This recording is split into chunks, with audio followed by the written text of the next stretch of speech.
After dinner, we'll go to the Eiffel Tower to see it at night, Gentry planned as our group climbed the final spiral steps back up to ground level of the catacombs.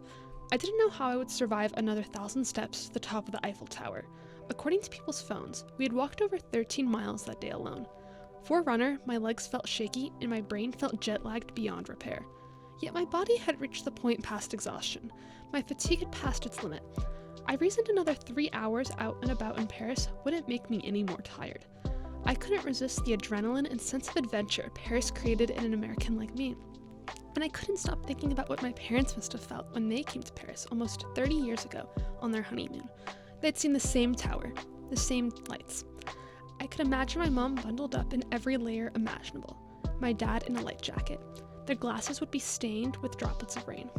They were in awe. And even if they were currently halfway across the world in Bloomington watching TV in our living room, I could hear their voices, encouraging me to go. So after struggling to find a restaurant and battling the language barrier on the metro, I found myself standing next to my classmates underneath the one and only Eiffel Tower. It was 9:45 p.m. and beginning to rain. Youth tickets were 4 to 24. As an 18-year-old, I felt young again. In Paris, I was no adult. We were only allowed to go as high as the second floor due to the rain and wind. I was honestly a bit disappointed when I heard this. If we were going to take the stairs, I was ready to go to the tippy top. Nonetheless, I was grateful and anticipating the shorter trip. The bright side, fewer steps. I did not let go of the railing the entire time. The steps were wet and grated with tiny square holes.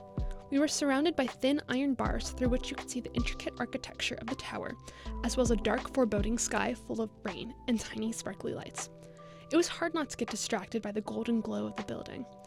About 2 minutes into our ascent, we saw the elevator zooming up. It was going up at an angle. It was unnerving, frightening, but easy. Lucky them, they're not destroying their legs right now. But they're not with Gentry, Miles, Dominic, Natalie, Mike, Lauren, and Peyton. They're not laughing at Dominic singing 22 by Taylor Swift as we climb each step. They don't feel the cold drops of rain hit their cheeks as they struggle to catch their breath. They aren't experiencing one of the most surreal, electrifying moments of my life. Wasn't something necessarily on my bucket list. I think just seeing the Eiffel Tower was what I thought would hit the hardest. Soon enough, we'd walked up 360 steps to the first floor of the Eiffel Tower. I half ran, half walked to the edge to look. The view was graceful, soft compared to the chaotic, noisy view from the Empire State Building in New York City. The buildings and lights had a delicate glow to them. They weren't showing off, but had a humble presence. I could see the whites and blues and greens of the city, some red and pink. I could see the green rectangular expanse of grass that led to the tower, a miniature skyline, skeletons of trees. All too soon, we decided it was time to continue our journey up.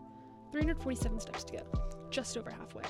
At this point, we were all soaked to some extent. Our coats were a shade darker. Our hair was damp and slightly frizzy.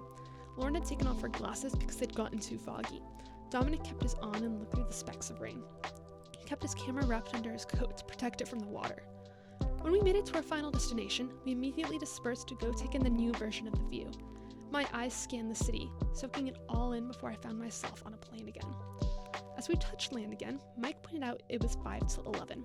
The tower would light up at the top of the hour. Don't say anything if I start crying, Lauren warned us. I smiled as I looked at my watch. 3 Mississippi, 2 Mississippi, 1 Mississippi. In an instant, a cacophony of bright little dots illuminated the Eiffel Tower. It watched over everyone as it blinked and twinkled, reassuring us it was still there. I couldn't tear my eyes away. I felt a sort of sentimental, bittersweet feeling course through my body as I observed from the ground. I'd underestimated how much a single building could move you. The golden glow of the building illuminated the hazy moving clouds in the distance. The white blinking lights were quick, punchy, yet alluring, hypnotizing. I fell into a trance and everything around me faded away. I traveled back in time to 1996 and could picture my parents standing next to me, entranced by the view. All of a sudden, the twinkling lights stopped, and I snapped out. We were all quiet for a minute as we processed what we'd just witnessed. To my left, Miles was slowly blinking, as if he'd just been hypnotized. He wasn't the only one. We'd all fallen under the spell Eiffel cast on us.